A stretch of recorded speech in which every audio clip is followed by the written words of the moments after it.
প্রাচীন ভারতের ইতিহাসে বৌদ্ধ ধর্ম এবং গৌতম বুদ্ধ এমন একটি টপিক যেখান থেকে প্রতি বছরই পরীক্ষাতে প্রশ্ন আসে। তাই আজ আমরা একদম ফোকাসড ওয়েতে এই টপিকটা কভার করব। খাতা পেন নিয়ে একদম রেডি হয়ে যাও। তো দেখো, আমরা কিন্তু এই ঐতিহাসিক বিষয়বস্তুটিকে একদম সিস্টেমেটিকভাবে ভাঙব। আজ আমরা কোনো অপ্রয়োজনীয় কথায় যাব না, বরং শুধুমাত্র সেই সব তথ্য, সাল এবং ঘটনাগুলোর দিকেই ফোকাস করব যেগুলো তোমাদের পরীক্ষার জন্য সবচেয়ে বেশি ইম্পর্ট্যান্ট। এই টাইমলাইনটা খুব ভালো করে খেয়াল করো। ৫৬৩ খ্রিস্টপূর্বাব্দে নেপালের তরাই অঞ্চলের কপিলবস্তুর লুম্বিনী উদ্যানে এক ক্ষত্রিয় শাক্য বংশে জন্ম নেন সিদ্ধার্থ। মাত্র ১৬ বছর বয়সে রাজকুমারী গোপার সাথে তার বিয়ে হয়। কিন্তু জানোই তো, রাজকীয় সুখ তাকে আটকে রাখতে পারেনি। ২৯ বছর বয়সে পুত্র রাহুলের জন্মের পরই তিনি সংসার ত্যাগ করেন এবং ৩৫ বছর বয়সে লাভ করেন চূড়ান্ত দিব্যজ্ঞান। এখন যে টার্মটা তোমাদের সবচেয়ে বেশি মনে রাখতে হবে সেটা হলো মহাভিনিষ্ক্রমণ। পরীক্ষার প্রশ্নপত্রে এই শব্দটা বারবার ঘুরিয়ে ফিরিয়ে দেওয়া হয়। সংসারের মায়ার বাঁধন ক্রমশ বাড়ছে দেখে মাত্র ২৯ বছর বয়সে এক গভীর রাতে সবার অগোচরের সিদ্ধার্থের এই যে গৃহত্যাগ, বৌদ্ধশাস্ত্রে এই নির্দিষ্ট ঘটনাটিকেই মহাভিনিষ্ক্রমণ বলা হয়ে থাকে। আচ্ছা, তোমাদের কাছে আমার একটা প্রশ্ন, বলো তো তার প্রথম গুরুর নাম কি ছিল? একদম ঠিক, আলারা কালামা। এরপর তিনি গয়ার কাছে উরুবেলফ নামক স্থানে নিরঞ্জনা নদীর তীরে এক অশ্বত্থ গাছের নিচে দীর্ঘ ১ মাস ধ্যানের পর দিব্যজ্ঞান বা বোধিলাভ করেন। আর এই বোধিলাভের পরেই তার নাম হয় বুদ্ধ, অর্থাৎ পরম জ্ঞানী এবং তথাগত। আর সে পবিত্র গাছটির নাম হয় বোধিবৃক্ষ। দিব্যজ্ঞান লাভের পর তিনি সারনাথের মৃগদাব উপবনে তার ৫ জন শিষ্যের কাছে প্রথম ধর্মপ্রচার করেন।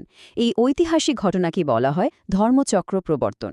মজার ব্যাপার হলো তার অনুগামীরা ২টি শ্রেণীতে বিভক্ত ছিলেন। যারা সংসার ধর্ম পালন করে ধর্মাচরণ করতেন তারা হলেন উপাসক, আর যারা সন্ন্যাস নিতেন তারা হলেন ভিক্ষু বা ভিক্ষু। বুদ্ধ, ধর্ম এবং সংঘ এই ৩টি হল বৌদ্ধ ধর্মের মূল স্তম্ভ। বুদ্ধদেবের জীবনের শেষ পরিণতিটাও কিন্তু পরীক্ষার জন্য ভীষণ ইম্পর্ট্যান্ট। ৮৮৩ খ্রিস্টপূর্বাব্দে ৮০ বছর বয়সে মল্ল রাজ্যের রাজধানী কুশীনগরে তিনি দেহত্যাগ করেন। এই ঘটনাটিকে বলা হয় মহাপরিনির্বাণ। স্টেট লেভেলের এক্সামগুলোতে এই সালটা এবং কুশীনগর জায়গাটার নাম প্রায়শই জানতে চাওয়া হয়, তাই এটা অবশ্যই খাতায় নোট করে রাখো। বুদ্ধদেবের একটা মূল দর্শন ছিল, আর তা হল জন্মই হল দুঃখের কারণ।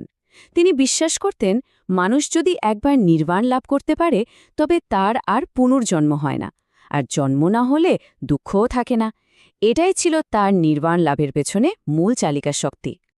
ইতিহাস থেকে এবার আমরা একটু দর্শনের দিকে চোখ ফেরাব এবং বৌদ্ধ ধর্মের কাঠামোগত বিশ্বাসগুলো বুঝব। চাকতিটার দিকে একটু দেখো। মানুষের আসক্তি বিনাশের জন্য এবং মুক্তির উদ্দেশ্যে বুদ্ধদেব ৮টি নির্দিষ্ট পথের কথা বলেছিলেন। এই ৮টি পথকেই একত্রে অষ্টাঙ্গিক মার্গ বলা হয়। সৎবাক্য, সৎকার্য, সৎজীবন থেকে শুরু করে সম্যক সমাধি পর্যন্ত বিস্তৃত এই পথ ধরেই একজন মানুষ নির্বাণ বা চূড়ান্ত মুক্তি লাভ করতে পারে। চলো এবার আমরা আমাদের সিলেবাসের সাহিত্য সেকশনে যাই। এই গ্রন্থগুলো কোন ভাষায় লেখা হয়েছিল সেটাও কিন্তু পরীক্ষকদের একটা খুব প্রিয় প্রশ্ন।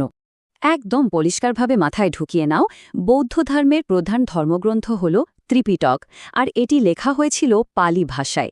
বুদ্ধদেব খুব সচেতনভাবেই সংস্কৃতের বদলে সর্বসাধারণের বোধগম্য পালি ভাষাকে বেছে নিয়েছিলেন, যাতে তার উপদেশ সাধারণ মানুষের কাছে খুব সহজেই পৌঁছাতে পারে।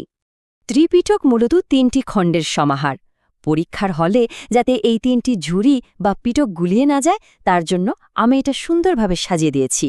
সুত্ত পিটকে রয়েছে বুদ্ধের উপদেশাবলী, বিনয় পিটকে রয়েছে বৌদ্ধ ভিক্ষুদের নিয়মকানুন, আর অভিধর্ম পিটকে আলোচনা করা হয়েছে বৌদ্ধ ধর্মের গভীর দার্শনিক তত্ত্বসমূহ। ত্রিপিটক ছাড়াও আরও কিছু গুরুত্বপূর্ণ গ্রন্থ রয়েছে, যেমন জাতক। এটিও পালি ভাষায় রচিত এবং এখানে বুদ্ধদেবের পূর্বজন্মের নানা কাহিনী বলা হয়েছে। এছাড়াও সিংহলি গ্রন্থ, মহাবংশ এবং দীপবংশ গ্রন্থ দুটিতে বৌদ্ধ ধর্মের বিস্তৃত ইতিহাস নিয়ে আলোচনা করা হয়েছে। স্টুডেন্টস, একটু অ্যালার্ট হয়ে যাও, কারণ যে কোনো কম্পিটিটিভ পরীক্ষার জন্য এটা একটা মারাত্মক স্কোরিং এরিয়া। মোট 4টি বুদ্ধ মহাসম্মেলন বসেছিল। ছকটা হোয়াইট বোর্ডের মতো ভালো করে ফলো করো।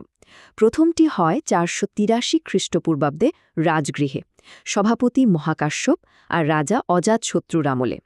দ্বিতীয়টি 383 খ্রিস্টপূর্বাব্দে বৈশালীতে, সর্বকামের সভাপতিত্বে রাজা কালাশোকের আমলে। তৃতীয়টি 250 খ্রিস্টপূর্বাব্দে পাটলিপুত্রে, মোগলিপুত্র তেস্সার সভাপতিত্বে সম্রাট অশোকের সময়। আর একদম শেষের বা চতুর্থ সম্মেলনটি হয় 98 খ্রিস্টাব্দে কাশ্মীরে, বসুমিত্রের নেতৃত্বে কুষাণ সম্রাট কনিষ্কের রাজত্বকালে। রাজাদের সিকোয়েন্সটা মেলালেই দেখবে পড়াটা একদম জলের মতো সহজ হয়ে গেছে। তোমাদের কাছে আমার একটা ডিরেক্ট প্রশ্ন, দেখি কে বলতে পারো। এই যে 4টি মহাসম্মেলনের কথা আমরা জানলাম, এর মধ্যে কোনটিতে বৌদ্ধ ধর্ম আনুষ্ঠানিকভাবে 2টি আলাদা সম্প্রদায়ে বিভক্ত হয়ে যায়? একটু চিন্তা করো তো। হ্যাঁ, ঠিক ধরেছ, রাজা কনিষ্কের আমলের ওই চতুর্থ বা শেষ মহাসম্মেলনে।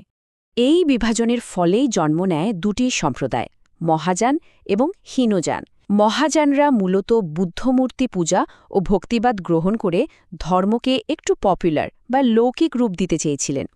অন্যদিকে হীনযানরা ছিলেন রক্ষণশীল, তারা বুদ্ধ প্রবর্তিত মূল পথটি ধরে রাখতে চেয়েছিলেন এবং মূর্তি পূজা বা যে কোনো ধরনের পরিবর্তনের কঠোর বিরোধিতা করেছিলেন।